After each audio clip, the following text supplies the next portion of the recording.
If you love $9 Monday and $2 Tuesday, you're really going to appreciate our new Throwback Thursday when all daily packages are slashed in half. Yes, you heard right. At both WagerTalk.com and SportsMemo.com, all Thursday daily packages are now 50% off. This means that a 4% package will be only $12.50. A 5% top-rated play, normally priced at $35, will be only $17.50.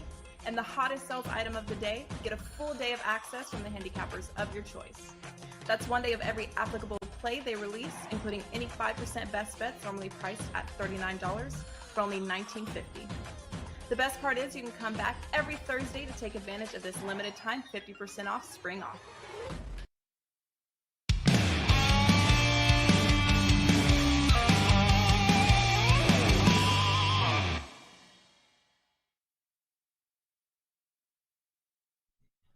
Welcome, everybody, to Wager Talk Today. I am Lawrence Presman. He is Teddy Covers, and you're watching the best daily all sports betting show on the planet. And Teddy, I'm psyched for today's show.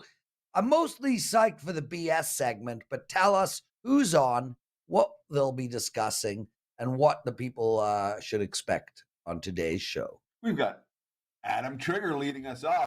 We're going to talk some MLB with Mr. Trigger. Royals, Rangers, and D-backs, Cardinals. Ollie Burns going to join us next. We're going to talk a pair in the NBA for tonight. The Bucks and the Heat, the Grizzlies and the Lakers, a pair of game twos. You talked about the BS report. You hinted on it. We're going to answer a couple of follow-up questions about the live odds screen, and then we're going to discuss some hedging questions and concerns that we got for today's show. When to hedge, why to hedge, all that sort of thing. Prez and I will break that down in our BS segment. And then Arthur DiCesare will join us as well. Racing sports supervisor in the risk management room over at the Westgate Superbook. So we'll get some views from behind the counter from Arthur DiCesare. If we get 100 likes, we'll have a presidential address to close out the show. And there you have it. Wednesday edition, locked and loaded. Teddy, before we bring Adam Trigger in, I just want to apologize to all my clients. You know, I've been telling you guys how hot I've been since October, and along the way, I've had some really bad days. I mean, in early March, I had a 3-17 run, and I bounced back and went on a 2-week tear. Last night was one of those nights, man. I went 1-6 for my clients. I had some brutal losses, none worse than the under in the Winnipeg Jets game. I mean, under 5.5. It was 3-1 with a minute to go in the game. 3-1. And it ended up 5-1. It was one of those nights. On top of that, of course, the Leafs lost. And Teddy, you know, you texted me during the night. I literally told you to F off. Like, I was like, get the hell out of my face. Like, yes, screw you. You know, blah, blah, blah. Dude, you said to me, you got to stop being a fan. And I don't know how to do that. I'm not a fan of the Raptors. I'm not a fan of the Blue Jays. I don't care about anything else. I bleed blue. It has been the most frustrating 54 years ever. I do feel like the series is not over. We had a rough game last night, but man, I wish that I was not a fan. I don't know how to not be a fan. Maybe Adam Trigger has some advice on that. Adam, are you a fan of any team? Teddy isn't. I am. I'm really not, Prez. Like, the one team I would say I'm a fan of is Siena basketball. It's where I went to college. Outside of that, I don't really have a team. Just, it's kind of, there was teams I rooted for as a kid, but I kind of grew out of that, and now I just root for whoever I'm betting on for the day. But I do have a soft spot, Siena College, where I went to school. If they're, like, you know, in the tournament or something, like, I have a hard time betting against them. But other than that, not really. Yeah, but I mean, being a fan of Siena, sorry, Teddy, go ahead. Well, I was going to ask, do they break you? Because the whole thing with being a fan is that it breaks your heart when they lose. Okay. And when I moved out to Vegas, I was still a Michigan fan. You know, I still liked all the Michigan schools. I was still in New York, you know, the New York teams that I loved growing up, the Mets, Jets, Knicks, and Rangers. I was still a fan on some level, but it really didn't take long after I was out here when I started cashing bets against Michigan or cashing bets against the Knicks or the Mets or someone. Then it's like, I don't really care if this team wins or loses. And I remember betting against Michigan in the national title game.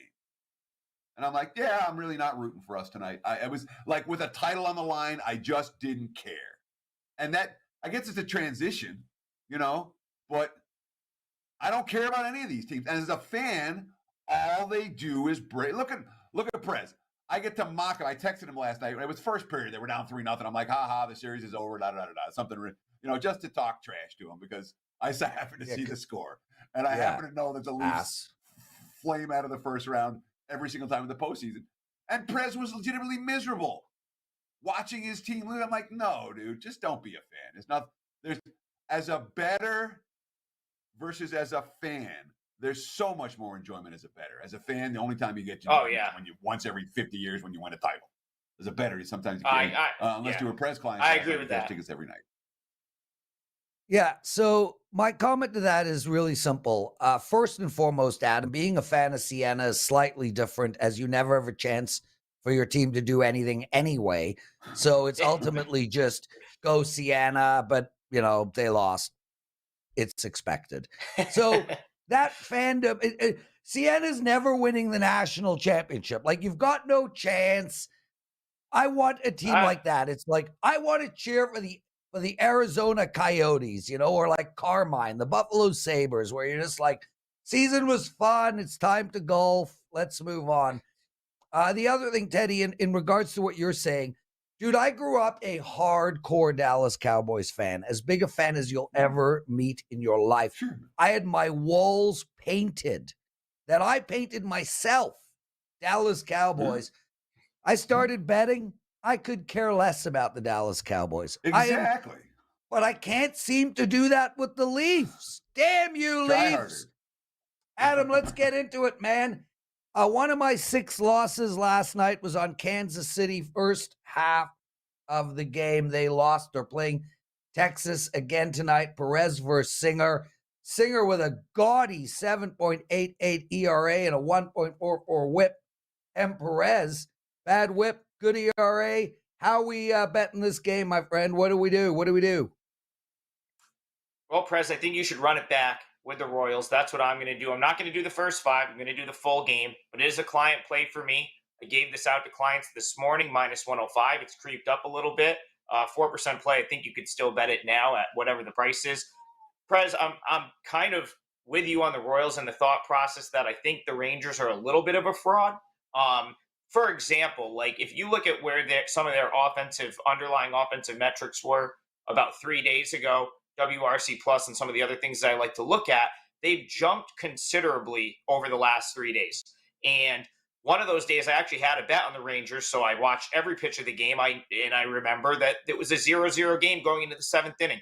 The Astros bullpen kind of just collapsed on Sunday Night Baseball, and suddenly the Rangers had 9 runs and won 9-1. The last 2 days have just been a disaster, and that's the problem with this Royals team. They're bad, but they're bad because they lack depth. And you're going to have stretches where they're going to lose games because they just don't have enough high-quality players. They do have some talent, and there are times where they're going to be able to win some games, and I think one of those spots is here. First reason, I like the fact when you lose a few games in a row in baseball, especially when you're getting killed, it preserves your top relievers. So the bullpen has been a big issue for Kansas City, but I expect it to be less of an issue here because you've got guys like Aroldis Chapman, Barlow, Garrett, that haven't had a huge workload the last couple days. So I think that you'll at least get the Royals better relievers, and it'll offset some of that gaudy 6+ bullpen ERA. As far as Brady Singer's concerned, I still think he's a stud. Former first rounder, 26 years old. Last season, he was fantastic. 3.23 ERA, 1.14 whip. I'm not going to let a couple of bad starts in April, early in the season, sort of put me off of the thought that Singer is still like a really, really good pitcher. On the other side, the Rangers, they lead the league right now in hitting with runners in scoring position, 388 average, as well as a 1.007 OPS. Both are tops in the majors with runners in scoring position. So they've done well to sort of cash in on their chances. But the underlying offensive metrics wouldn't sort of suggest that they would be the top team in those departments. And finally, guys, Martin Perez, just someone I'm willing to fade. 1.60 whip and I think he's really been let off the hook so far this year in terms of like the damage that could have been done against him. 18 hits and 7 walks in 15.2 innings pitched. That's not good. At some point, that's going to cost you. He hasn't really paid yet, but the Royals do hit left-handed pitching better than right-handed pitching, and I'm willing to take the chance that they get it going today. So I like the Royals here. I laid the minus 105. I think Singer's the better starter, and I just think it's a good spot for Kansas City. So I had the pleasure of backing Brady Singer in his last game, and yes, I'm being facetious. And he had nothing. I mean, he got absolutely bombed. He couldn't get anybody out, giving up dingers left and right. I think he gave up 4 home runs in that start. And the only reason he was in there so long was because the game was already out of reach. Start before, similar story, in trouble, giving up dingers in bunches. The Royals are a bottom feeder, correct? So we got a bottom feeder with a struggling pitcher. Let me ask you that. Maybe that's the right question to ask you. Because I'm really looking not to bet teams like Oakland or Washington or Kansas City. And I took a flyer with Kansas City last time, and I paid the price. At the end of the year, are the Royals going to win 60 games, 65 games? How do you make money with a team like Kansas City? So, Teddy, I want to answer both of your questions because I think I like where you were going with Singer first. So he talked about the last 2 starts. They haven't been good. He's been really he's been throwing too many strikes. Like everything's been hittable. All of it has been out over the plate. So I think he makes an adjustment to try to nibble at some corners here because that was really what he referenced being the issue last time, in his last start was just way too hittable. Everything over the plate. And I believe it was the Braves he pitched against maybe where they just crushed him. So that's the first thing is I like Singer to make the adjustment because I think he's the type of the caliber of pitcher that is able to do that. And I'll reference, how good he was last year and the fact that he's 26 and I think he's sort of in his prime as the reason I think he could do that. As far as the Royals are concerned, it's more of a yes, the Royals will probably be in the 60, 65, 70 game range this season at best.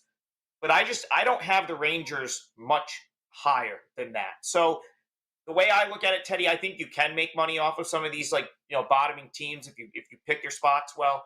And in this case, I think these 2 teams are a lot closer than maybe the masses, sort of realize because we're very early in the season, small sample size, and the Rangers have come out of the gate hot. But I like the Rangers to trend back toward 500. I don't think the Royals will ever they're probably not going to be a 500 team, but I certainly think they're capable of winning more than, 4 of 18, which is the rate they've won at so far this season. So just going to try to I'm going to try to play on Royals having a little bit of an uptick after a losing streak, Rangers coming back to the pack where I expect them to be. And for that reason and everything else we talked about, I'm willing to take the chance with the Royals here. Adam Trigger joining us, everyone. You can find him at WagerTalk.com, exclusive handicapper. Adam, let's move our attention to the Diamondbacks and the Cardinals. For some reason, you love giving out bets where the game is over before 90% of the people listen to this video. So, Teddy, no follow-up on this one. We'll move on. Adam, how do we bet this game? Prez, it's tough. Like, all of a sudden, Wednesdays are just all-day games. I think there's 4 games tonight. So it's like we're really limited in terms of what to talk about on some of these days. We've got all sorts of day games today. Yes, this one does go soon. But I really like runs in this game. So I'll give you kind of 2 bets you can play in this one. First, I think the Cardinals avoid the sweep. I just can't see them getting swept at home and continuing to lose games at home, where amazingly they're 4-8 this year at Busch Stadium, which I don't think is going to last. But that's pretty pricey. You're talking about minus 195, minus 200 at this point. So I think the better, more playable option here is the over. And I like the over because I think the Cardinals are going to score the majority of the runs. I think Cardinals scoring runs is something that we're probably going to see going forward.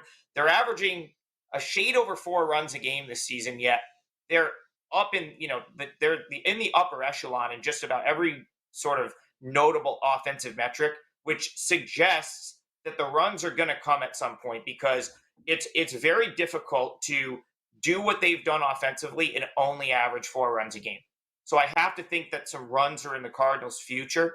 And they very well could be today against Madison Bumgarner, who I've read things coming out of Arizona that he's been pitching hurt, that he kind of made some comments that he might not be 100%, might be injured.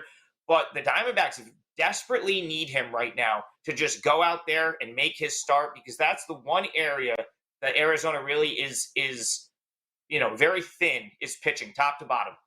The back end of their rotation, if you would, obviously include Bumgarner as back end at this point, and then the bullpen, they're quite thin. And if they start to have guys go down, I think that they, would really, compromise their team.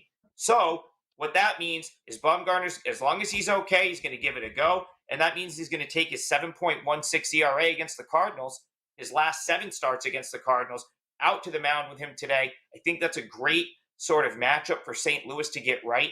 Paul Goldschmidt has absolutely owned Bumgarner throughout his career. And guys, remember, he owned good Madison Bumgarner back in the Giants days when Goldschmidt was coming up with the Diamondbacks. His numbers were flawless against Bumgarner back then. They still are now. So that's a good matchup in favor of the Cardinals.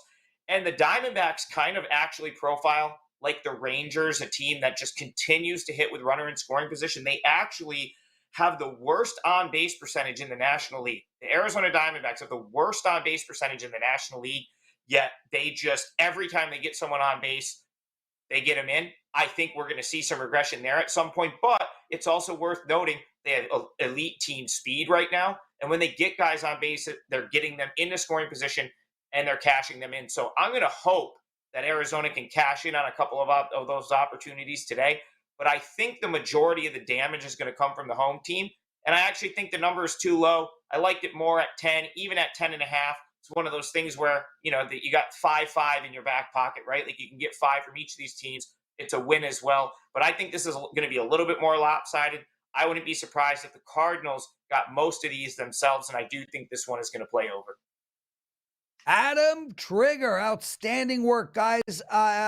If you've never played Adam Trigger before, if you're a first-time buyer at WagerTalk, use the promo code TRYWT. Adam's in a perfect spot for tonight. He's got a 5% MLB max bet. Number 1 handicapper in win percentage for the last 365 days. Outstanding stuff. And also a guy who really likes to bold every word in his sales pitch. Adam, anything else?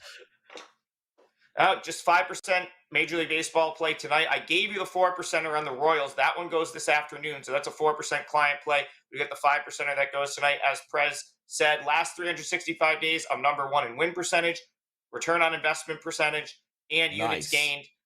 So it's been a really good year, and I hope to continue it with another 5% win this evening. Outstanding stuff, Adam Trigger, everyone. Teddy Covers, what did we learn in the wonderful world of sports betting last night? Well, we spent some time talking about all the NBA Game 1s. Let's talk about the NBA Game 2s. And some from last night, some from Monday. We're going to break it all down right here. Philadelphia, 2-0 straight up and against the spread against Brooklyn. Went over in Game 1. Game 2 stayed well under the total. In fact, never sniffed an over in that one. The Sixers didn't even hit any shots, with the exception of Tyrese Maxey in Game 2, and still were able to win and cover as double-digit favorites against the Nets. That does not necessarily bode well for Brooklyn moving forward, especially when we consider that the 76ers minus 5,000 to win the series. In sharp contrast, let's say to a team like Sacramento, who is 2-0 straight up and against the spread. Golden State's going to be missing Draymond Green. Game 1 also went over in that. Game 2 stayed under between the Warriors and the Kings, much like Philly and Brooklyn. First game went over. Second one goes under. But from a series price standpoint, again, 76ers minus 5,000. Celtics minus 8,000, minus 10,000. Kings are like minus 180, up 2-0. Even with Draymond out, there's still a lot of respect for Golden State in the markets. Boston, Atlanta, game 1 stayed under, game 2 stayed under. In fact, we've seen these game 2s so far 4-1 to the under, continuing the first round NBA playoff trend. We did have a couple of zigzags. The only true zigzag was Knicks Cavs. And of course, those two games both stayed under. But New York wins game one. Cleveland pretty well dominates game two. Last night, a wire-to-wire job. Worth noting, the Cavs of the zigzag teams, the only one to cover in the first half. There's a thought you play the team that lost in the first half. That's 1-4 so far this postseason. And the Clippers and the Suns last night. The Clips were only down 6 with 3 to go, a game that could have gone either way. The Clips did not play their best basketball in the final 3 minutes of that ball game. And Chris Paul was great down the stretch, and Booker was great, and Torrey Craig was great. A lot of good plays from Phoenix to get the win and cover last night. Ended the game on an 8-0 run, and game two went over the total thanks to that strong offensive performance from Phoenix, the only game two to go over so far. There's a little playoff recap. There you have it, Prez, what we learned last night. Awesome. Yeah, I was on Phoenix last night in the first half. -4.5 did not go well. Teddy, before we bring Allie Burns in real quick, guys, I just want to let you know, I have a 5% play up tonight in NHL. I have the biggest NHL card of the year for me. I have a 5%, a 4%, and a 3% going in the NHL. I also have 2 NBA plays and 3 baseball plays. So I got a big day, big night planned. Allie Burns joining us. Allie works with Ben Burns. She's part of the Burns team. Not related, same last name. We love having you on, Allie. Welcome to the show. How's it going, gentlemen? It's a pleasure as always. Yeah, well, I understand. I mean, Teddy, not so much, but I understand. Let's get straight into it. The Milwaukee Bucks are playing Miami. It's game 2. You got a bet for us. What might it be? All right, so we're looking at this one last night. Ben is digging this. Here's the thing, okay? Like, we have to ask, is Giannis going to play or isn't he? We got him doubtful. We've got Lowry doubtful. We got a lot of guys doubtful in this game. And it just feels like that under, it just kind of feels too easy to me in a way. And Ben as well, not just me, because we're a team. That's how teams work. We're going to take this one over the 219. We feel like the Bucks have to come to play, right? This is a solid home team, but they're going to play on the road after this one, and they've got to grab some points and beat this Miami team who's got a really solid defense. And the only way to beat them is to score points. So we're going to take the Bucks game over 219 when they rock with the Heat tonight. Okay, because that's not what you wrote. You like the under and what got written in the comments. Way to go, Teddy. We talk about the over here. I mean, we saw crazy shooting in game 1. We saw Miami 60% from 3-point range, close to 60% from 2-point range. And Milwaukee, despite the fact they lost, it wasn't like they couldn't put the biscuit in the basket. From a pace standpoint, from a shot-making standpoint, are we expecting more of the same tonight? Or is this a spot where Milwaukee clamps down defensively? I think, Giannis only played 11 minutes in the last game. He was out 2 or 3 before that one. I think this is his time to step up and say, what's up, and get that win. Defensively, again, with the NBA, and this is always the problem we have when we bet on the NBA, right? Who's going to play? I don't see Giannis not playing in this situation. So it's just a motivational situation for me in that as well, that I think they need the win, and that's what they're going to go for. And again, points are how you get that. Allie Burns with a double negative. Just to translate in English, that means she actually thinks that Giannis will play. Yes. Allie Burns, Memphis game, playing the Lakers. Lakers won last time. Again, we have an injury situation with Ja. How are we betting this one? This one is a motivational, situational play for sure. Motivational and situational. Well, at the same time. Could you wrap that? Could you wrap that for us? It's a motivational, situational. All right, hold on. Ready? It's a motivational, situational handicapping play when we have the Grizzlies, who are, I believe, a 35-6 home team.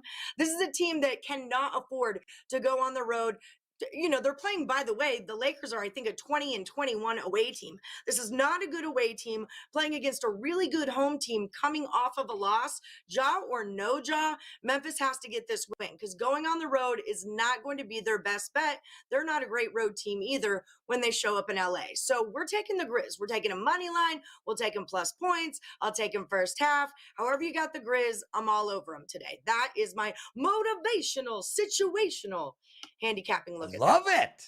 it. Teddy?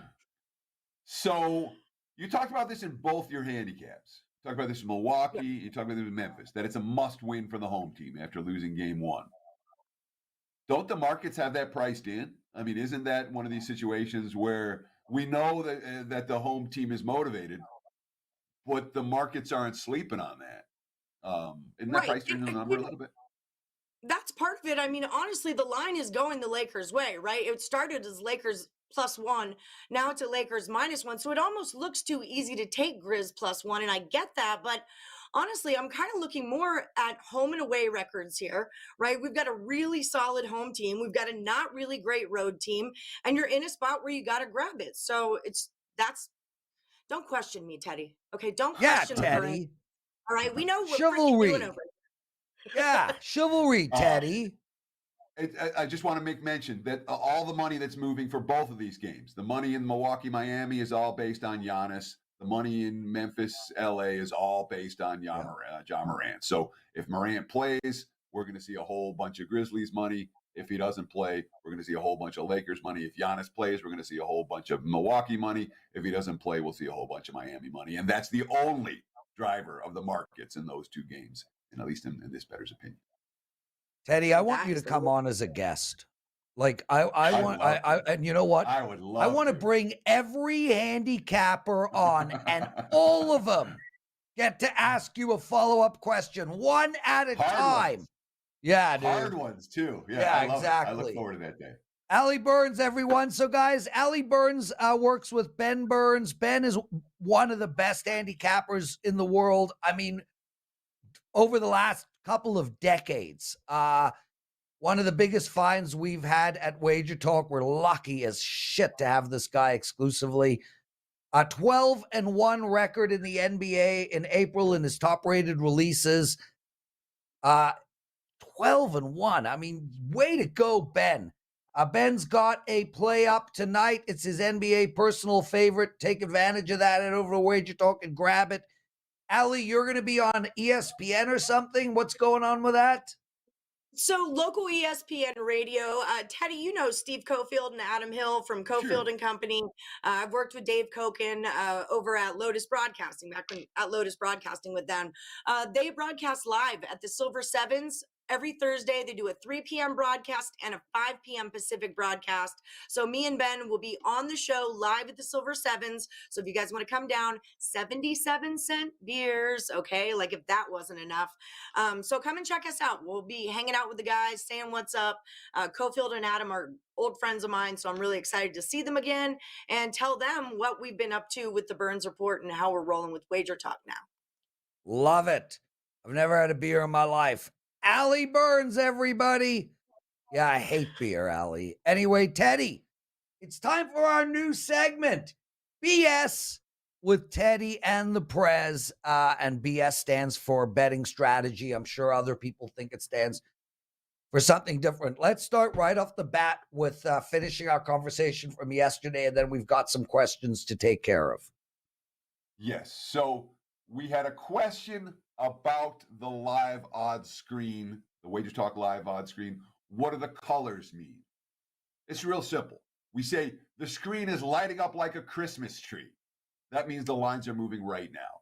If it's a dark red, the line changed less than 2 minutes ago. If it's a yellow, the line changed less than 5 minutes ago. If it's a green, the line changed less than 10 minutes ago.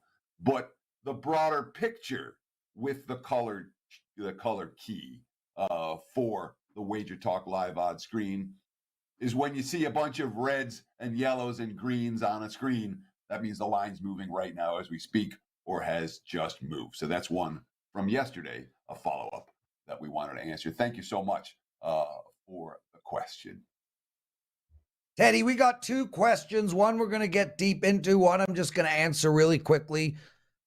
RockDaz.415 writes, is it customary for a client to bet every release from a package? So if you buy, for instance, I have, I'm on the Tampa Bay game, so which starts in 4 minutes. But so I have 6 games going tonight. If you buy that 6-game package, should you bet all 6 games? It really is up to you, man. I mean, a lot of you guys handicap your own stuff and you try to use us to guide you and help you with that. With that said, to me, the answer is yes. Yes, you bet every play that we release. I don't see it any other way, but I do respect people who do buy our package and just want to use it to help them with their own personal handicapping. But I'm a yes to that, Teddy. Yeah, and there's one more from at Richie Brooklyn, BKYLN 4257. Thanks for the question. And he says, thanks for getting on the live odds screen today. It was very informative. Can you please touch on tickets and money? Is that the total tickets and money percentages bet from all the sports books that are listed on the screen? And would a high percentage make it a public play? The answer is yes, and take it with a grain of salt. All right. When I'm doing consensus numbers, when I'm looking at public plays and saying, is this really a public play? I'm going to check 3 or 4 or 5 consensus sites. The WagerTalk live odds screen will be one of them, but it's not the only one. When you see it across the board, you see it here, there, all the different places you check consensus, and it's 75, 80, 85% towards one team, that's your public play. And that tends to be that. When it's like that, that's enough to get me off a play. Not enough to get me on fading it, but if I like that side and I just see consensus 75 plus everywhere I look, well, we tend to leave that one alone. Excellent question. Yeah. Thanks for asking, Teddy. Let's go deep into this one. This is a great question and one I hear all the time. It's from Austin Snow 5413. Austin, thank you. Question: is it smart to bet both sides to guarantee a profit, or let each bet ride as is? For example, I bet Team A at plus 150 before the game starts, and then they're down or they're up, and I'm able to bet plus 150 on the other team, and that way I ensure myself a profit. Great example, and I'm going to answer this question first, and then Teddy will. So, Austin, none of these questions are going to be black and white. So from my perspective, if you are a person who bets occasionally, say you just randomly bet on a Tuesday night because your wife goes out and you're at home, the answer is yes, hedge that bet. Guarantee yourself a profit. However, if you are a bettor that is using a bankroll and you're betting 3% of your bankroll, 4%, 5%, and you're betting every day and you're trying to make money over a long period of time, my answer is hell no. And the reason for that is simple. You can never hedge, not that you can't, but nobody ever hedges bets where they can lose. So I bet Team A and they're losing the game, and I'm going to lose that bet. So I'm going to come back with Team B and mitigate that loss. Nobody does that. They're always betting to give themselves a profit. I bet Team A is winning by 20 points. Therefore, should I bet Team B and have like an 8-point window to win both bets? That is a no for me because you can only do it one way. And the concept from my perspective is hit 54 to 55% across the board over a long period of time, and you're going to make a lot of money. If you constantly hedge the bets that you are winning, then you are going to mess up that math at a high level, and you won't be able to get that back when you're betting against your bets that are losing. So if you are a casual amateur bettor, I say yes. If you are a bettor who takes this seriously and bets on a regular basis, let your winning bets ride. Don't muck it up, and you won't screw around with the math that will work out in your favor over the long run. Teddy? We got another question from Ray D'Amico, 5760, that falls into this same hedging category of a question. He's asked, when making a series wager, do you ever or when is a good time to hedge your bet? Thanks. Here's my answer, okay? And Dave Malinsky, my betting mentor, taught me this. I still use it today. I still think it's true. Like Lawrence, I do think there is a difference between those who are bankroll challenged and not. If you have an ample bankroll, you're not challenged, it's a different story. If you're bankroll challenged, you have to lock in profits, period. You know, Agreed. if you got a three-figure bankroll, but you're going to lock in some profits, and you're going to hedge in some spots where maybe you shouldn't in order to get that bankroll up. But if, like you're supposed to be, you're not making betting decisions based on bankroll size, which in theory you shouldn't, here's how I approach it. You want to like every bet you make. You want every bet you make to be a positive expectation wager. You bet Team A at plus 150. Now they're winning. You can bet Team B at plus 150. There's only one question to ask yourself. Nothing to do with bankroll, nothing to do with strategy, nothing to do with anything except this simple yes, no question. Do you like Team B at plus 150? That's the answer to the question. It's not, Great should point. I hedge? Do I lock in a profit? It's, do you like the other bet? I hate turning a win into a push. I hate turning a 1.5 unit win into a half unit win. I'm not doing it for action. Now, when you have a big dog price, it's slightly different. If you want to hedge a little, a very little, to cover your original wager at a big dog price, sometimes that's reasonable to do, even if you don't love it. You're just making sure you don't get burned. Yep. But in general, your hedging question is real simple. I've got this bet locked in, and I like it now. Do I like the alternative bet that I'm looking to make? If you don't like it, you don't hedge. Yeah. Teddy, Chris Wiz just writes, what about if you got a 16 parlay and five of them hit? Firstly, Chris, you're an idiot for putting down a 16 parlay, but we love you and thank you for asking the question. And secondly, hell yes, you hedge in that situation. That's a completely different situation than what Teddy and I are talking about. We are straight bettors. We don't do these huge parlays, and we're trying to win over a long period of time. Teddy, you wanted to say something there? No, I want to bring in Art DiCesare, who's waiting. Yeah, I was just going to do that. Art, welcome to the show. Anything to add on the topic you just heard, you handsome man? Oh, that's a great question, and it's something that I get questions asked to me all the time from people in my life. I know for me, and I can only speak for what I do, I hedge when I'm in a future where I can get to a point where I create myself a profit. Like, I know I just recently had that with UConn winning the national championship. And, I hedged off a little bit with San Diego State money line. But that's because I got a really good number preseason. I mean, when I get to that point, I start looking for a hedge. But day to day, making my bets, no. And let me jump in real quick, Lawrence, because Art, yeah, when you talk about UConn, for example, you had them, whatever, whether it's 12 to 1 or 15 or 20 to 1 or 30, I don't know what price you got them at. It doesn't matter. You have a plus price on the one side. When you're hedging, you're taking a small percentage of your potential win, not a half of it or a quarter of it, but a little percentage, and putting it on a plus price wager on the other side. That's your optimal scenario. All right. Yes. Does that come about a lot? Does it work out that way a lot? Or, Prez was telling me, we used to call it a Polish middle, and I don't know if you still use that term. It's probably inappropriate, but that was the terminology. And I haven't heard a better term for it. But when you bet Team A at -4 and then you bet Team B at -4, you can't win both ways. You can only win one of the two. Do you see a lot of those scenarios? Do people do that a lot or no? When I see it a lot, Teddy, is in-game betting. We see it a ton. We see it a ton, especially in these NBA playoffs. You'll see it sometimes too in the NHL. Obviously, it's a little bit different because we're talking in between intermissions. You don't have as many chances to fire. But, the NBA, we see it all the time. Where, like you said, you could take 4, get 4, and you're literally just trying to middle it. We see it all the time. And it's funny that you mentioned that Polish middle term because that was something I remember hearing early working at the Westgate from Rex Byers.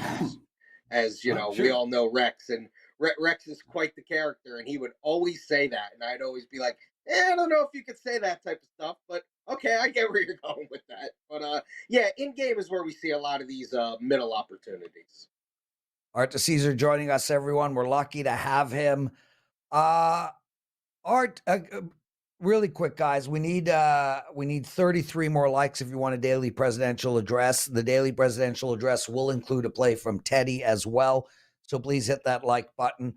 Art, I'm going to ask you this question quick, and then Teddy is going to take over the segment. And that is, and I asked this to Dave Sharapan, for every one NBA bet, how many NHL bets are you making? Or for every one NHL bet, how many NBA bets are you taking? It's a great question. The NBA, I've said this on the show for years. The NBA, to me, behind the two big footballs, is the third most popular sport and the third sport that we just take the most action on. Once we get to the NBA playoffs, it just even goes crazier. I would say for us, we're probably in the 4 to 5 range. For every five NBA bets, we're taking one NHL bet. It could even be higher. Obviously, it's a little bit skewed for us when we have Knights games. We took a ton of action on the Knights last night. The Knights for us were on sound. It even took over the NBA for sound in the book. So a little bit different when it's Knights games like tonight with no Golden Knights on, and you got a Lakers game. I understand, the injury news and stuff like that. Man, you could probably get to the 7-8 to 1 range in that as far as the NBA. Well, let's talk about the NBA for Wednesday night, a trio of games in the association for this evening. What are you seeing at the Westgate Superbook in terms of the action? Who do the pros like? Who do the Joes like? And are we just waiting for the updated injury info for Giannis and John Morant? Is that the only thing that's moving the driver, the only driver that's moving these games point spread wise this morning? Yeah, it always seems to be that way, Teddy, right? Obviously, I mean, we're not talking about, people who don't move lines. We're obviously talking about maybe the best player in the league and Giannis, and obviously Morant is very important. Lakers Grizzlies, we opened that -1.5. The Grizz were a slight favorite. It's now pick 'em. I've seen some places that even have Lakers -1, but we've stayed pretty steady at pick 'em. Obviously, we're waiting to hear more on the jaw news. Total's gone down. It was 228, now 226.5. That Heat Buck game, we opened as high as 9. When the Giannis news broke yesterday, we got to as low as 5. Now it's kind of creeped back up to 6.5. We saw a lot of people come in yesterday and obviously take the Heat money line, take the Heat on the series, even trying to maybe do some exactas with the Heat. So that news really spun everything, obviously, in the Heat's favor. And then the game that no one's really talking about, and it's really received the least of the action. Timberwolves Nuggets opened at 8.5. It's now 8. There's really been no movement or really nothing to speak of as far as money on the side. A little bit of under money, 223.5, now 222.5. So, how has the month of April been for the sports books in MLB? You guys winning? You guys losing? It's been a good month, a bad month, and anything stand out from today's card in Major League Baseball action? Yeah, Teddy, been up and down, day in and day out. It's baseball. It's a long season. You kind of just have to go with that. I mean, there are going to be some really good days, some really bad days. If the favorites start to run, because, early in the season, too, you deal with a lot of parlays. Not that you don't throughout the season, but a lot of people coming in, taking parlays. I know you had talked about it. I think you were the one who said, you want to find ways to fade Oakland and the Nationals and the Rockies and bad teams like that. You see those type of things. I mean, today's no different. I know we have a lot of super early games, but even like a game today that features the Nationals, Orioles at Nats, open -130, now -140, 10-cent move to the Orioles. I mean, that's just the way we're going to get to a point where we're going to have to price those really bad teams in a different way. I don't know if we're there yet, but we're going to get to that point. We're just going to have to. I mean, even Oakland last night, we really needed Oakland against the Cubs. That game's 0-0 in the 8th, and then it gets blown up. We get beat on the money line. We get beat on the run line. Really tough for us. A total of worth note, Pirates at Rockies. We opened it at 11.5. It's now 11 under -115. So we've seen some under money come in there. Normally you don't see that at Coors Field, but we have seen that. So that's just one total to kind of keep your eye on. Art DiCesare joining us. 5 more likes, everybody. Art, NHL, Vegas lost last night. What What kind of bets you taking for tonight? Any help for our listeners? Absolutely. And Prez, I heard you talk about your Maple Leafs love. Now, there is another blue bandwagon you can jump on, the New York Rangers. It's a different blue, but we'll take you. I'll Hey, give I you a took Brian Leafs jersey. I released the Rangers. I released the Rangers for my clients to win the series. So I'm on the I love it. Rangers, bro. Teddy, what I did love you it, about? yeah. What did you want? I just Teddy's want to say upset. that if you're a Rangers fan, you don't want Prez rooting for him. Yeah, well, Oh, that's shit, a I shouldn't have done that. very, That's me. very fair point. So what do you got for tonight, man? We got 4 games on tap. Any Yep. bets that you're seeing? Any wise action you respect? Yeah, absolutely. Wild and Stars, obviously, I heard you guys talk too in the previous segment in the NBA. Everything's a must win. Everything's a must win once we get into these NHL and NBA Yeah. playoffs. Yep. Stars at home, obviously, they lost a brutal game in overtime. Puck didn't bounce their way. We opened Stars minus 145, almost a 10-cent move, minus 154. Now on the Stars. To me, though, the total is the more interesting move. 5.5 under minus 120, now minus 135. So obviously a lot of under money coming in. Same thing with the Islanders and Canes. Not much to say really on the side in that game. The Canes are a pretty substantial favorite, but the under 5.5 under minus 130, now minus 150. So in both those games with the 5.5s, the under has been the bet. I think at some point we'll probably could see a 5 in those series. And then Kings Oilers, another quote unquote must win.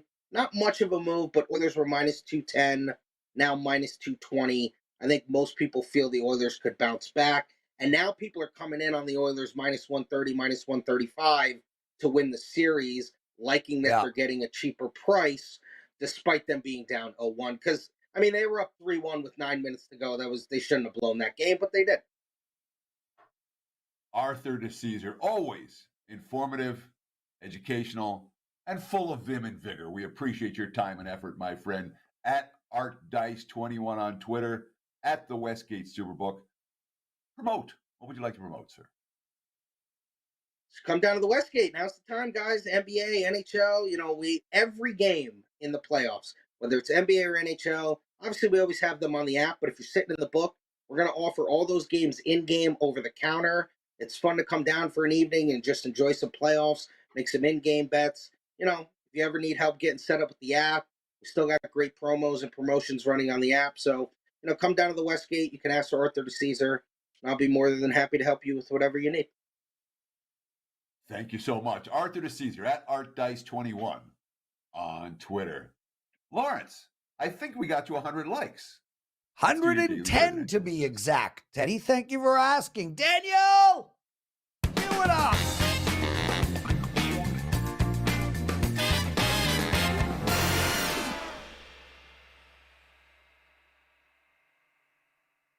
I gotta tell you that I love that tune, man. That daily presidential address tune just gets me excited.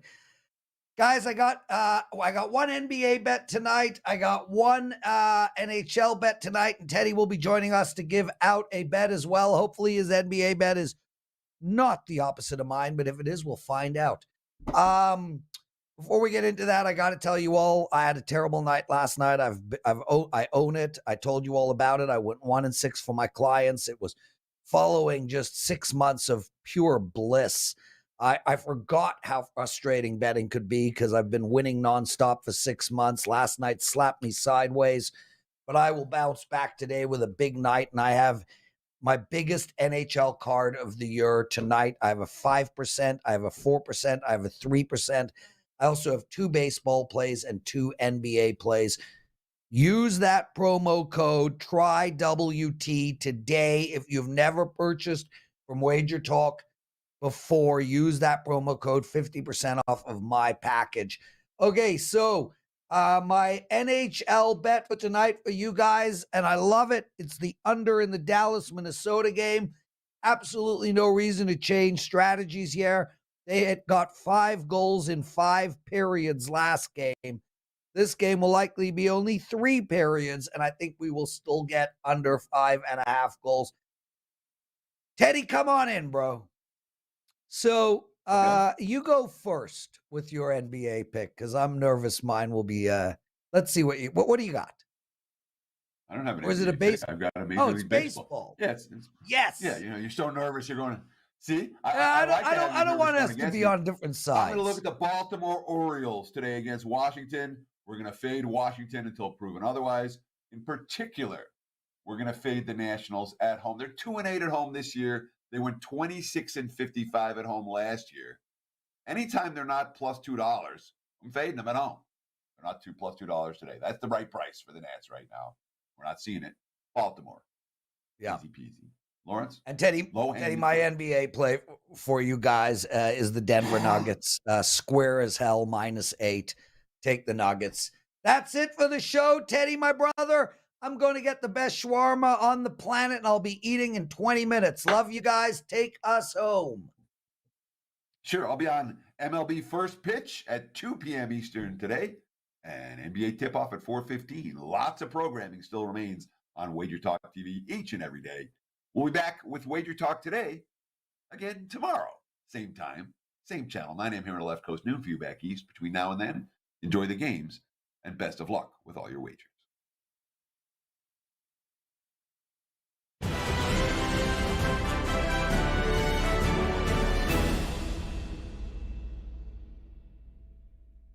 If you love $9 Monday and $2 Tuesday, you're really going to appreciate our new Throwback Thursday when all daily packages are slashed in half.